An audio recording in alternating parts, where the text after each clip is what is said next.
Nicodème est venu avec toute sa plénitude. C'était un homme accompli, un chef des Juifs avec une haute position, influent, et plus encore. Il représente la plénitude de la religion.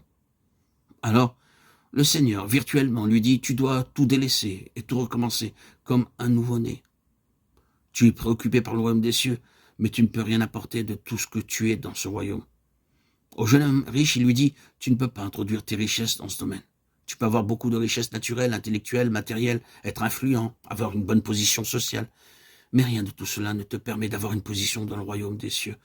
Le plus riche, le plus comblé des hommes, le plus grand dans ce monde, ne bénéficie pas pour autant d'un regard plus favorable de la part du Seigneur que le plus pauvre et le plus faible. Tous sont sur le même plan. Vous devez naître de nouveau, vous devez commencer à zéro dans cette question du royaume des cieux. Le royaume ne consiste pas dans le manger et le boire. C'est une question de mesure spirituelle. Et vous commencez dans ce domaine de la mesure spirituelle en naissant de l'esprit. La nouvelle vie est entièrement spirituelle. Dès le tout premier souffle de vie, c'est une chose qui était inconnue auparavant, quelque chose de nouveau. La mesure spirituelle, c'est connaître le Seigneur, et c'est tout.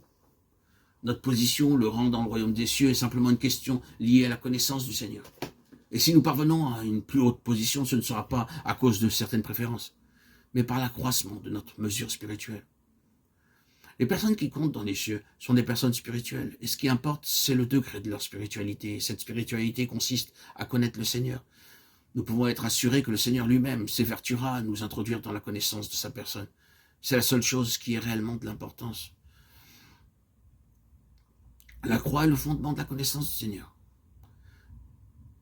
Ils ne pouvaient pas entendre les voix des prophètes parce que ces prophètes parlaient des souffrances du Messie et qu'il y avait quelque chose dans ce peuple qui avait fermé la porte de leur cœur.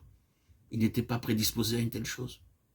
C'est pourquoi ils n'ont pas pu entendre cette voix. Même les disciples du Seigneur Jésus-Christ avaient cette attitude. Quand il a commencé à parler de sa croix, ils ont dit « À Dieu ne plaise, Seigneur, cela ne t'arrivera pas. » Matthieu 16, 22. Un Messie souffrant, ils n'en voulaient pas. Mais ils ont dû parvenir au point où la croix est appliquée en eux profondément, là où elle a signifié une fin pour chacun d'entre eux. Le Seigneur a introduit rapidement ce principe. Mais c'est après sa crucifixion, alors qu'ils ont perdu leur royaume messianique, qu'ils ont été dépouillés et vidés. C'est alors qu'ils ont commencé à le connaître et que leur connaissance a grandi. Mais elle était entièrement d'un autre ordre. Ainsi, vous trouvez dans le récit du Nouveau Testament que dans leur propre expérience et dans l'enseignement qu'ils ont apporté aux autres, deux choses allaient de pair. C'était comme le positif et le négatif d'un circuit électrique. Le courant ne peut pas passer sans ces deux pôles. Le négatif, c'est l'application du principe de la croix qui déclare « Non, non, c'est fini.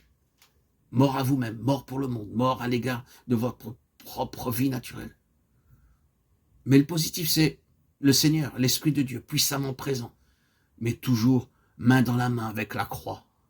Avec ces deux aspects toujours agissant ensemble, le négatif et le positif, la croix et le dessein céleste, la puissance céleste et ses effets, vous constatez qu'il s'est produit un mouvement et une constante croissance de la connaissance du Seigneur.